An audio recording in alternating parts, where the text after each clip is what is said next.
ఆరోగ్యం అంటే natural food. Nature మంత్ర ఇప్పుడే మీ ఇంటికి తెచ్చుకోండి.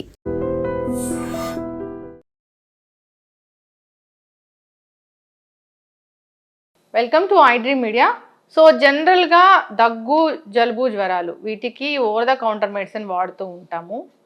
సేఫేనా? దగ్గు మందు విషయంలో ఎలాంటి జాగ్రత్తలు తీసుకోవాలి వివరాలు తెలుసుకుందాం. మనతో పాటు ప్రముఖ internal medicine specialist doctor Rajesh Ukkala గారు ఉన్నారు. డాక్టర్ గారు నమస్తే అండి. నమస్తే. ఇప్పుడు మేము తొందరగా జనరల్ మెడిసిన్ దగ్గరికి వెళ్ళము. అవి ఏంటంటే ట్రీట్ చేసుకోవచ్చులే, ఈ దగ్గు జలుబు జ్వరాలే కదా అనుకుంటాము. అయితే దగ్గు వచ్చిందంటే మాత్రం మొండి దగ్గు ఒక పట్టాన్ని తగ్గదు. దానికోసం నిజంగానే డాక్టర్ దగ్గరికి వెళ్ళాలా? మెడికల్ షాప్కి వెళ్ళి దగ్గు మందు తీసుకొని తగ్గించుకోవచ్చా? సో చాలా ఇంపార్టెంట్ క్వశ్చన్ ఇది. అండ్ కరెంట్ ఉన్న సిచ్యువేషన్కి అప్రాపరేట్గా కూడా ఇన్ఫర్మేటివ్గా ఉంటుంది ఇది. సో బేసిక్లీ ఏంటంటే మీరు అన్నట్టు over the counter medicine to an extent allowed. అది ఎంతవరకు అంటే ఒక హెల్దీ ఇండివిజువల్ ఏ హెల్త్ ప్రాబ్లమ్స్ లేకుండా ఏదో ఒక 2-3 డేస్ వాడడానికి over the counter medicine is fine.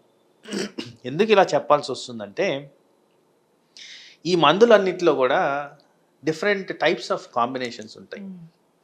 A combination ఎవరికి కరెక్టు, ఎలా దీన్ని డిసైడ్ చేయాలి, ఎటువంటి మందు వాడితే వీళ్ళకి రిలీఫ్ వస్తుంది అనేది ఒక క్వాలిఫైడ్ పర్సన్ ద్వారానే ఇది కరెక్ట్ పద్ధతి. సో ఇన్ జనరల్ దగ్గుకి ఇది సిరప్ అనేది అయితే ఊత పదంగా మనం చెప్పేది కాఫ్ సిరప్ తీసుకోవాలి. బట్ ఈ కాఫ్ సిరప్లో చాలా రకాల కెమికల్ మిక్చర్స్ ఉన్నాయి. ఏది మనకి కరెక్ట్? ఫర్ ఎగ్జాంపుల్ ఇక్కడ ఆస్తమాలో కూడా కాఫ్ ఉంటుంది. సో మనం రొటీన్గా వాడే కాఫ్ సిరప్ ఆస్తమా వాళ్ళకి సరిపోదు, పనిచేయదు.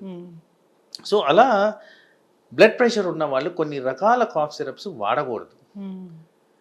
కొన్ని రకాల, ఇప్పుడు సపోజ్ ఫిట్స్ వ్యాధి ఉంది, వాళ్ళల్లో కూడా కొన్ని రకాల కాఫ్ సిరప్స్ వాడకూడదు. సో ఇది ఎవరు ఏంటి అనేది తేల్చాల్సింది ఎక్స్పర్టే.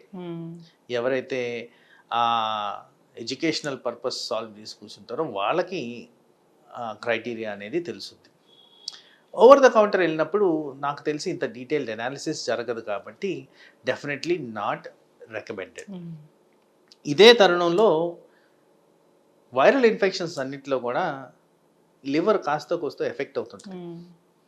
పారాసిటమాల్ ఏదైతే కామన్గా వాడతామో ఎంత మోతాదుల్లో వాడాలి, ఎవరు వాడాలి, ఎవరు వాడకూడదు, ఎవరికి లివర్ ఎఫెక్ట్ ఉందని తేల్చే విధంగా చూస్తే అది కూడా ఎక్స్పర్ట్ ఒపీనియన్ కిందే కన్సిడర్ చేయాలి. సో అదేవిధంగా చూసుకుంటే అలర్జీ ట్యాబ్లెట్స్, ఈ అలర్జీ ట్యాబ్లెట్స్లో కూడా కొన్ని నిద్రపుచ్చేవి ఉంటాయి, కొన్ని నిద్రపుచ్చినవి ఉంటాయి. ఎవరికి ఎలా వాడాలి అనేది కూడా చాలా రకాలు ఉన్నాయి కాబట్టి అది కూడా నిర్ధారించింది ఎక్స్పర్ట్. సో నేనేం చెప్తానంటే for a short period, maybe for a 3-day period కాస్త ఇంప్రూవ్మెంట్ కోసం అలా తీసుకొని ఇంకా పెరుగుతుందంటే డాక్టర్ని సంప్రదించడం అనేది ఇంపార్టెంట్. మీకు అండర్లయింగ్ హెల్త్ కండిషన్స్, పర్టికులర్గా బ్లడ్ ప్రెషరు, డయాబెటీసు, ఈ బ్రెయిన్ సంబంధించిన ఎపిలెప్సీ లాంటివి, కిడ్నీకి సంబంధించిన వ్యాధులు, లివర్కి సంబంధించిన వ్యాధులు ఇలాంటివి ఉన్నప్పుడు మీరు దయచేసి ఓవర్ ద కౌంటర్ తీసుకోవద్దు. దానికి డోసేజెస్ ఉంటాయి, ఫ్రీక్వెన్సీ ఉంటుంది, ఇంటరాక్షన్స్ ఉంటాయి. ఇవన్నీ కూడా మనము కరెక్ట్గా అనువదించుకొని వాడాల్సిన అవసరం ఉంది. డోసేజ్ అంటే దగ్గు మందుకి అసలు ఎట్లా ఉంటుంది డాక్టర్ గారు జనరల్గా? సో జనరల్ రికమెండేషన్ అంటే నేను చెప్పేది అడల్ట్ పాపులేషన్ గురించి. జనరల్ రికమెండేషన్ అందరికి కూడా 10 ml పర్ టైమ్ అని చెప్తాం. About 3 times a day. This is the recommendation. అయితే వీళ్ళకి సపోజు ఈ దగ్గు మందులు అన్నింటిలో కూడా చాలా మటుకు నిద్రపుచ్చే తత్వం ఉంటుంది కాబట్టి సెడేటివ్స్ వాడుతుంటారు. ఒక పెద్ద 70-year-old పర్సన్ ఉన్నారు, వాళ్ళు నిద్ర పట్టట్లేదని ఆల్రెడీ నిద్ర మందులు వాడుతుంటారు. వాళ్ళకి ఇదే మోతాదుల్లో ఇచ్చినప్పుడు తరచుగా నేను ఎక్స్పీరియన్స్ చేసే క్లినికల్ ప్రాక్టీస్లో మాకు కళ్ళు తిరుగుతున్నాయి, వామిటింగ్ సెన్సేషన్ వస్తుంది, మలబద్ధకం వస్తుంది, ఇలాంటి ఇంటరాక్షన్స్ అనేవి జరుగుతాయి. ఇదే విధంగా ఇదే 70-year-old పర్సన్లో హార్ట్ కండిషన్స్ ఉన్నప్పుడు కాస్త జాగ్రత్తగా దీన్ని కన్సిడర్ చేయాల్సిన అవసరం ఉంది.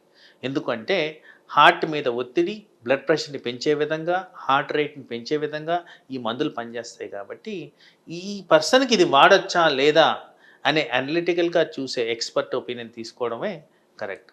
సో నార్మల్గా ఒక హెల్దీ ఇండివిజువల్కి 10 ml అని చెప్పినా కానీ ఇండివిజువలైజ్డ్, అవును మళ్ళీ కస్టమైజ్డ్ వేరియేషన్స్ అనేవి చాలా రకాలుగా ఉంటాయి కాబట్టి ఇవన్నీ కూడా గమనించుకొని మేము మందులు ఇవ్వాలి.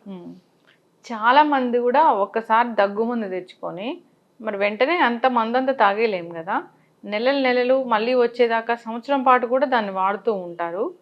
మంచిదండి డాక్టర్. సో బేసిక్లీ ఇదివరకు మార్కెట్లో కోడిన్ బేస్డ్ దగ్గుమందు ఉండేది.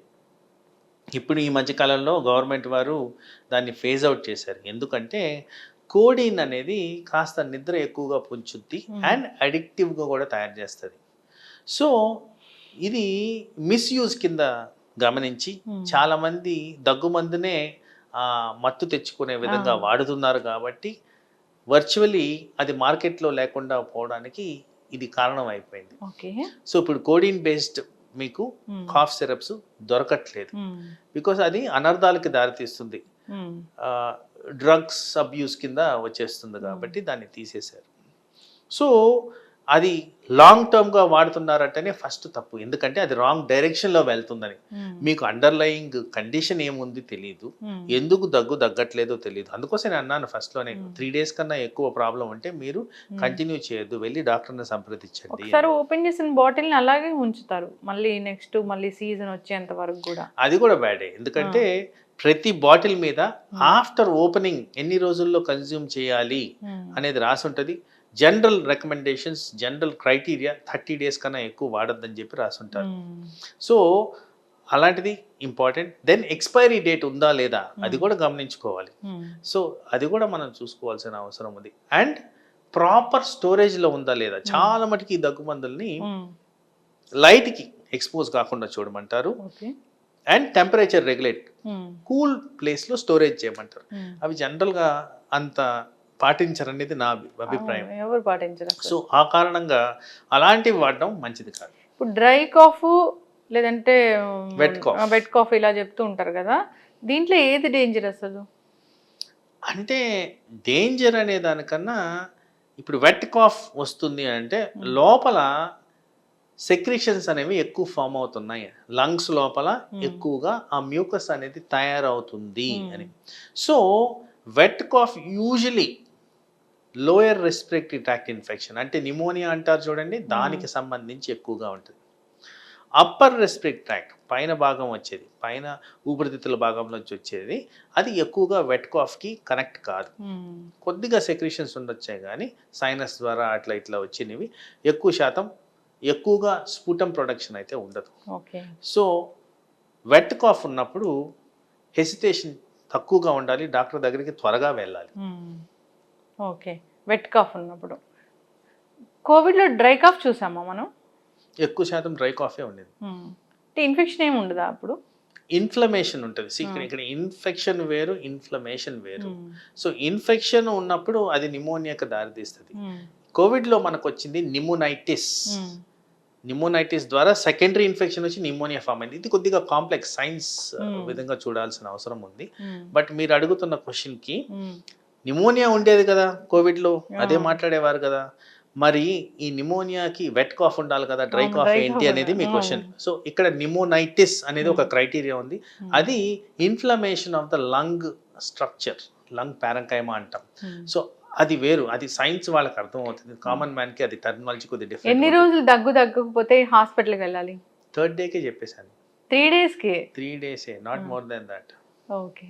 ఫీవర్ అయినా అంతేనా డాక్టర్? 3 days ఏదైనా కానీ ఆఫ్టర్ 3rd day మీకు తగ్గట్లేదంటే please visit a doctor. Complications ఇప్పుడు చూడండి, మీరు అడిగిన క్వశ్చన్లో రెలవెన్స్ ఉంది. ఎందుకు వెళ్ళాలి, అవసరం లేదు కదా అంటారు. ఇప్పుడు డెంగీ సీజన్, కేసులు తరచుగా చూస్తున్నాను. 3rd day నుంచి ప్లేట్లెట్స్ డౌన్ అయిపోతాయి.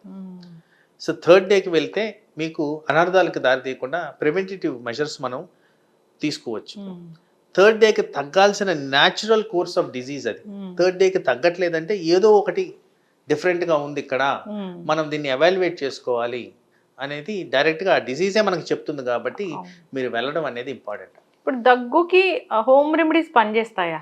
డెఫినెట్ హోమ్ రెమెడీస్ చాలా మటుకు. ఇప్పుడు క్లోవ్స్ ఉన్నాయండి, లవంగాలు. సో ఆ లవంగాలు డెఫినెట్లీ హెల్ప్ఫుల్, థ్రోట్ ని సూదనింగ్ చేస్తాయి. జింజర్ కూడా సూదనింగ్ చేస్తుంది. కొంతమందికి చాలా మందికి హనీ నమ్ముతారు కానీ నేను ఎందుకు ఐఎమ్ స్టేయింగ్ ఆఫ్ హనీ, ఎందుకంటే హనీ వల్ల కాస్త పెరగడమే గమనించాను కానీ తగ్గడం అంటే గమనించలేదు. మంచి హనీ దొరకట్లేదు కదా అండి. మోస్ట్ లైక్లీ అంటే సేమ్ రీజన్. నేను ఇందాక మీకు యూరిన్లో ఎలా అయితే బ్యాక్టీరియా గ్రోత్ ఉంటుందో, ఎక్కడైతే షుగరీ సబ్స్టెన్స్ ఉంటుందో గ్రోత్ అనేది పెరిగేదానికి ఆస్కారం ఉంటుంది. కాబట్టి కొంతమందికి ఇరిటెంట్గా బిహేవ్ చేస్తుంది. కాబట్టి న్యాచురల్ పద్ధతిలో హనీ దొరకట్లేదు. కాబట్టి ఆ క్వాలిటీస్ అనేవి దాంట్లో లేవు. డాక్టర్ గారు వన్ ఫైనల్ క్వశ్చన్ అండి. ఈ దగ్గు మందు ఓపెన్ చేసినప్పుడు అది కూడా షుగర్ క్రిస్టల్ లాగా ఉంటుంది కదా, షుగర్ ఉంటుందా దాంట్లో? కాస్త షుగర్ బేస్డ్ ఉంటాయి, లేకపోతే చాలా చేదుగా ఉంటుందంట యాక్చువల్లీ సిరప్. సో దాన్ని తగ్గించడానికి కాస్త అమౌంట్ ఆఫ్ షుగర్ అనేది వాడతారు. ఈ మధ్య కాలంలో షుగర్ ఫ్రీ కాఫ్ సిరప్స్ కూడా వచ్చినాయి, బికాస్ ఆర్టిఫిషియల్లీ ఫ్లేవరింగ్ ఉన్నాయి కాబట్టి ఆ విధంగా వాటిని తగ్గించారు. దగ్గు మందులు ఎప్పుడైనా కంటామినేషన్ అవుతాయా డాక్టర్ గారు? ఛాన్సెస్ అయితే ఉన్నాయండి. ఇప్పుడు everything available in the market కొంత కాస్త అడల్ట్రేషన్ అనేది జరుగుతుంది. కాబట్టి yes, there is every chance దానికి కంటామినేషన్ అవ్వడానికి. చక్కటి ఇన్ఫర్మేషన్ డాక్టర్ గారు. దగ్గు 3 రోజులకు పైన వస్తుందంటే ఖచ్చితంగా హాస్పిటల్కి వెళ్ళాల్సిందే. దానికి వేరే కారణం ఉండడం వల్లే దగ్గు తగ్గకుండా ఉంటుంది. ఒకసారి దగ్గు మందు ఒకవేళ డాక్టర్ ప్రిస్క్రైబ్ చేయకున్నా తెచ్చుకున్నా వాడుతున్నారంటే అప్పటికప్పుడు వాడేసి దాన్ని పడేయాలి. కానీ మిగిలిపోయింది కదా అని నెలల తరబడి దాన్ని ఇంట్లో ఉంచుకోవడము, తర్వాత మళ్ళీ వచ్చినప్పుడు వాడడం అనేది సరైన పద్ధతి కాదు. So different metabolism, different disorders, different health issues ఉంటాయి. కాబట్టి డాక్టర్ చెప్పకుండా దగ్గు మందుని వాడడం సేఫ్ కాదు. కరెక్ట్. ఫాలో అవ్వాలని కోరుకున్నాం డాక్టర్ గారు. చాలా చక్కటి ఇన్ఫర్మేషన్. ధన్యవాదాలు.